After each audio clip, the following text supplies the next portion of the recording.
নমস্কার, আজকের নতুন ভিডিওতে আপনাদের সবাইকে স্বাগত। দেখতে দেখতে দুর্গাপুজোর 5টা দিন কেটে গেল, আগামীকাল লক্ষ্মী পুজো।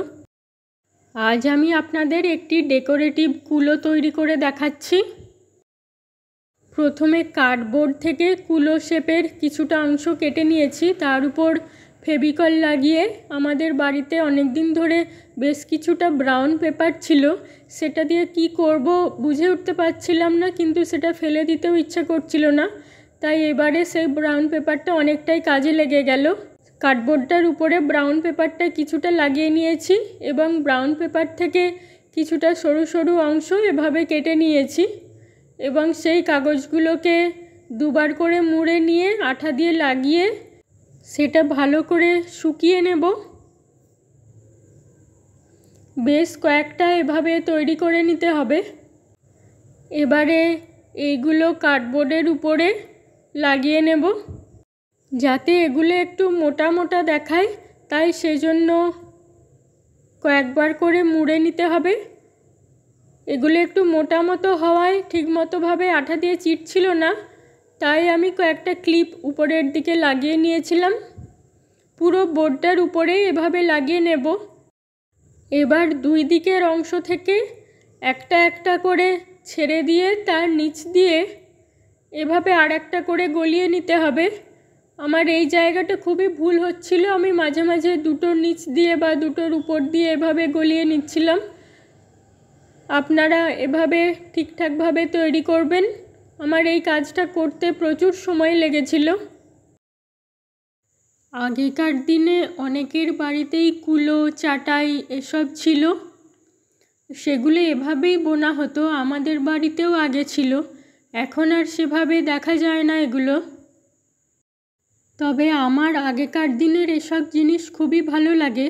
আমার অনেক দিন থেকেই একটা ছোট কুলো তৈরি করার ইচ্ছে ছিল, ভাবলাম এখন লক্ষ্মী পুজোর সময়েই তৈরি করে ফেলি। উপর থেকে নিচ পর্যন্ত এইভাবে একটা একটা করে ছেড়ে দিয়ে তার নিচ দিয়ে এভাবে গলিয়ে নিতে হবে। একটু মোটা মতো কিছুটা কাগজ কেটে নিয়েছি, সেটার উপরেও ব্রাউন পেপার লাগিয়ে নেব।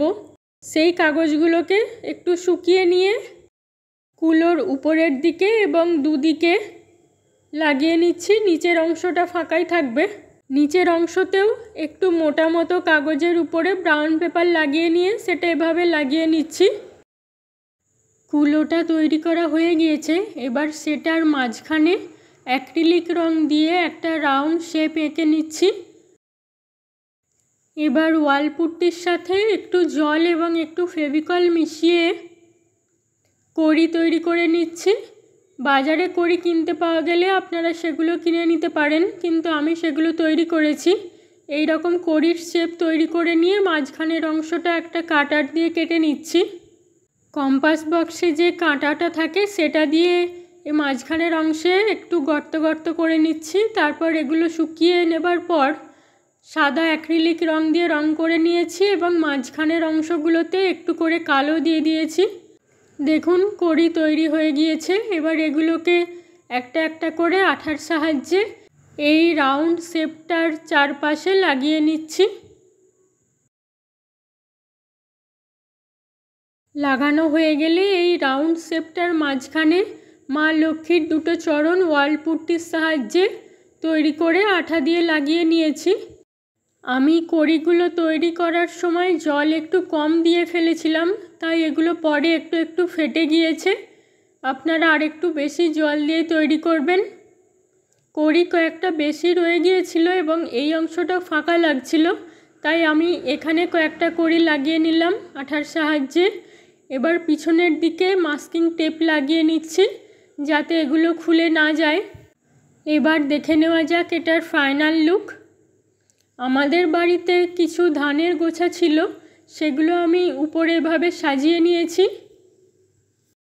আমার এই কাজটি আপনাদের কেমন লেগেছে কমেন্ট করে অবশ্যই জানাবেন। ভালো লাগলে লাইক শেয়ার করবেন, আর এই রকম নতুন নতুন কাজ দেখতে চাইলে আমার চ্যানেলটিকে অবশ্যই সাবস্ক্রাইব করে রাখতে হবে। ধন্যবাদ।